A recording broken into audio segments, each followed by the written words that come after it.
Previously on Kentucky Case Files, we traced the disappearance of 12-year-old Ann Gotlib, a case that haunted Louisville for decades. We explored the investigation that led to her presumed killer, Greg Oakley, and the ways her story shaped how we search for missing children today. In this episode, we turn to another kind of investigation, not through police files, but through art. Author Ellen Birkett Morris grew up in Louisville, not far from the mall where Ann was last seen in 1983. Like so many who lived there then, the case left a lasting mark on her. Years later, Ellen wrote a 10-minute play titled Lost Girls, inspired by Ann's disappearance and the quiet grief it left behind. She later developed the play into a short story, a meditation on loss, fear, and what it means to grow up in the shadow of tragedy. I sat down with Ellen to talk about her memories of that time, her inspiration for writing Lost Girls, and how art can help a community process the unthinkable. Ellen, thanks for joining us. Before we dive into Lost Girls, could you tell us a little bit about your background as a writer? Yeah, absolutely. For a long time, I wrote journalism. I'd find jobs that would help me write. But in my 30s, I decided if I didn't start to pursue creative writing, I was never going to do it. So I started writing poetry and then worked my way into short stories and finally into novels. And what I really found in the process was that I began to identify those things that were important to me, those kinds of themes and ideas that would become part of the stories that I would tell over and over and over again in different forms. The short story Lost Girls was written first as a 10-minute play. Then I turned it into a short story, and ultimately it became the anchor of a collection of short stories called Lost Girls, which are all stories about women and girls and the experiences of women and girls in our society.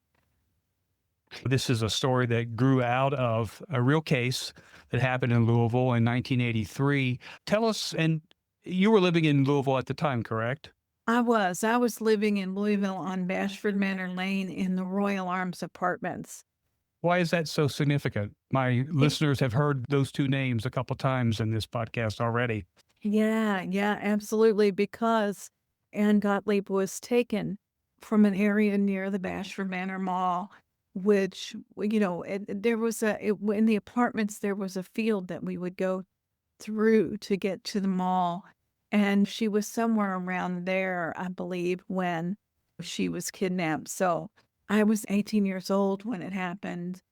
And just remember the sort of complex mix of feelings that included real sadness about it, but also fear that if it could happen to somebody so close to home, could it also happen to me? And just the absolute mystery, the images of her parents on the news, again and again, the pictures of her, the sort of imaginative empathy that arose in me that allowed me years later to actually put it together in a story. You've got siblings, correct? Yes. I've And got an go older ahead. sister and a younger sister, yeah. How old was your younger sister at this time? My younger sister is about a year and a half younger than me, so she would have been, I think, 16 years old. Did your parents in any way become more protective, more concerned? Or were you all old enough to where they felt that you could be out in public and not risk something like this happening to you? Yeah, we were old enough and they were also kind of dealing with post-divorce life, trying to sort themselves out. And so in that respect, we were pretty much on our own. But but that feeling of walking those same streets, it had an eeriness to it, a sense of menace to it that earlier it didn't have at all. Yeah, it was really haunting to think about what had happened there and the potential for it to happen again. And then, of course, the mystery of, where she was and what was happening to her. So you had walked where Ann walked, probably many times. Absolutely. Yeah. And, it becomes one of those, but for the grace of God, there go I kind of situations when you think about that sort of thing and timing and all of that. And then I had a certain level of emotion about her parents who were immigrants, and this idea that they would come to America as some sort of promised land only to have their dreams shattered in that particular way. What in particular brought that memory up from your past and inspired you to write this play? Yeah, what was going on with that was that I think I started to think about the complexity of my feelings as I wrote the play, and it was part the horror at what had happened to her, but the protagonist of the play is a young woman. She's kind of distanced from some of it because she's in her own head about, her parents' divorce. So there are times when she's even thinking about Anne's parents and their yearning for her and the fact that her parents in some ways don't seem to even notice she's around. So that was part of it. But really, really a huge motivator for me was this idea that the young woman in the play and then short story would find a way to honor the girl who was taken, a really concrete way to say, we remember you, we're thinking about you.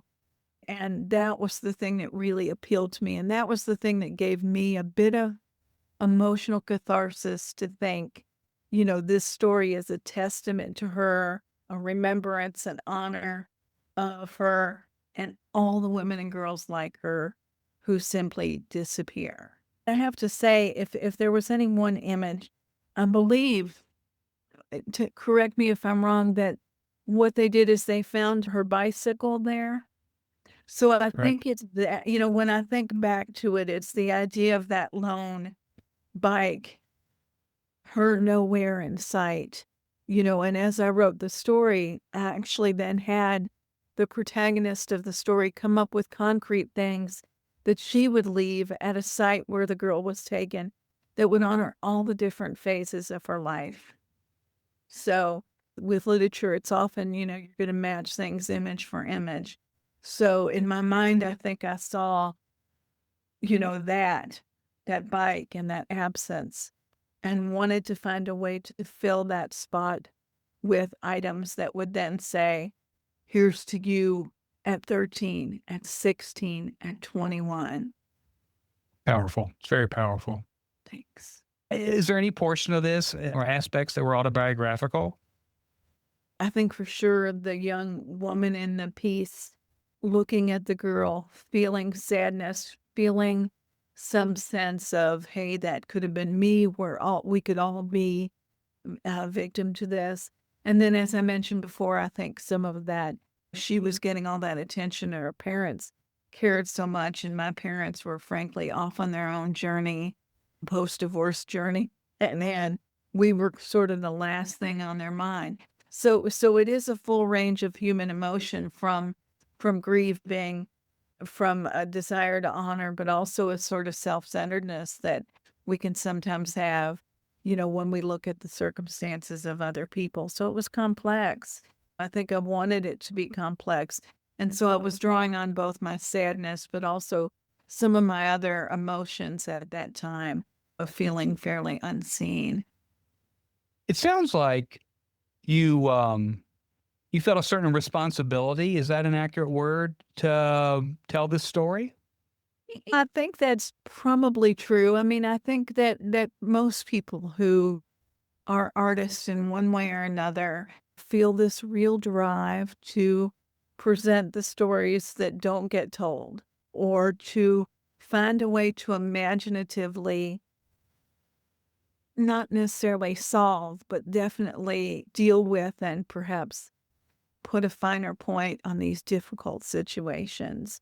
So I didn't want her story to get lost in the shuffle. And I did want imaginatively to find a way to feel as if I'd honored her and those like her. What did this process and the piece teach you, if anything, that you can point to specifically? I guess it just furthered me along in my journey as a writer in terms of fostering my willingness to go to dark and sad places.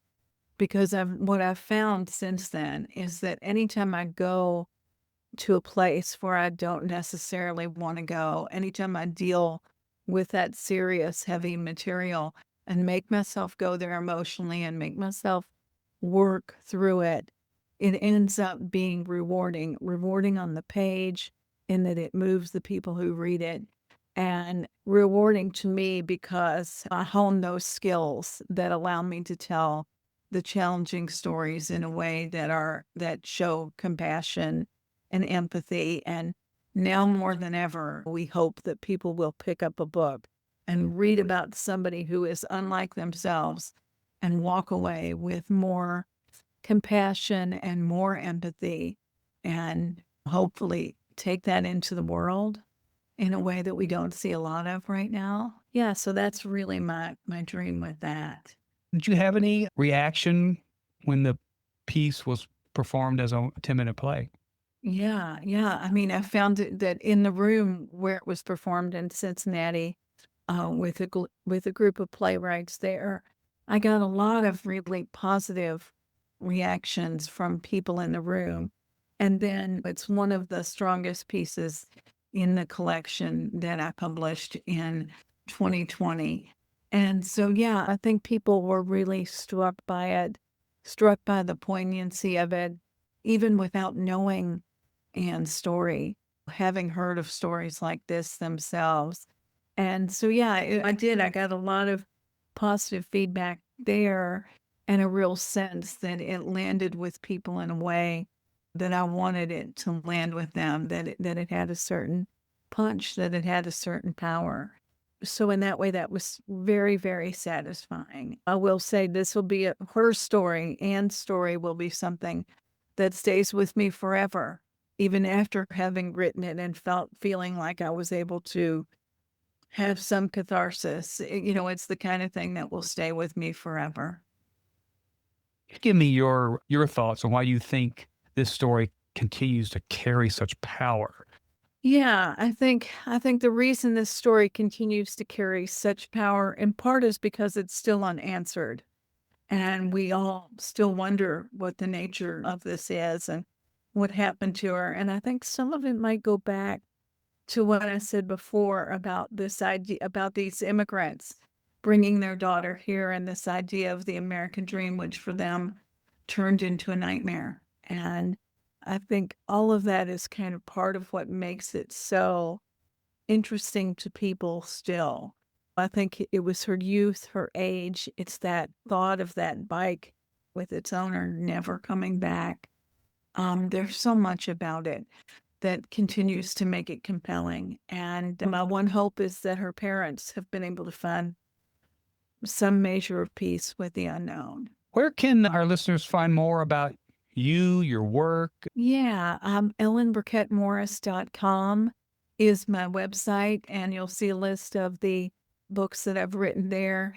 And then a Google search will probably provide you with current stories or essays or things that are out in literary journals and magazines and that sort of thing. So that's probably the best way to connect up with my work. And now here's Ellen Birkett Morris reading Lost Girls.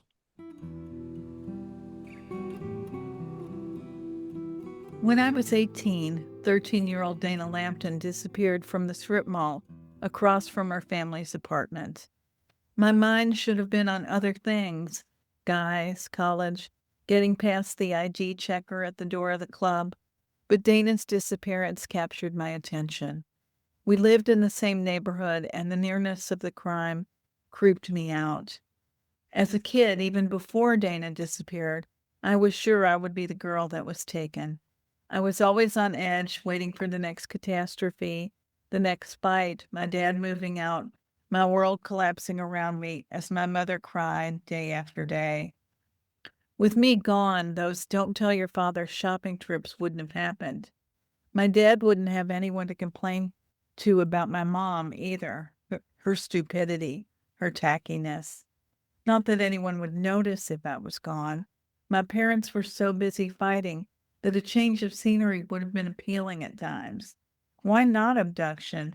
The kidnapping of Patty Hearst made the possibility seem more real to me. Forget the fact that my family had trouble putting together enough money to take a family vacation or buy a new car, much less raise a pile of ransom money. After Patty was taken, any middle-aged man walking down my street with his hands in his pockets was cause for alarm. I almost freaked out when my new friend's hippie dad pulled up to the yard where we were playing and yelled for us to get into the van. Images of child slavery rolled through my head. I'd be kept in some commune, forced to mix batches of granola and make homemade yogurt day and night. I even dreamed about being kidnapped. My captor bore a striking resemblance to the 1970s television character Archie Bunker. In the dream, his mother, a kindly gray-haired lady, offered me cake. I woke up in a cold sweat, convinced I'd tasted the icing. As time passed, I realized I was just too old to be kidnapped anymore. Dana had taken my place. When she came up missing, the FBI combed every inch of the nearby field. The local paper ran her picture once a week for the first year. When I saw her parents on television, arm in arm, united in their grief, I had a flash of envy. My parents had divorced 4 years before, wrapped up in their own lives. While I tried to figure out high school and how to keep my grades up on my own, my parents requested my presence for drunken midnight weeping sessions and second marriages. I always showed up. Years went by and still there was no sign of Dana. How does somebody just vanish? In my imagination, I see her getting older, locked in at night, moving from apartment to apartment, somebody's prize. And me on the outside, following my usual routine, school, dates, graduation, college, first job. Sometimes I feel like I'm living for the both of us.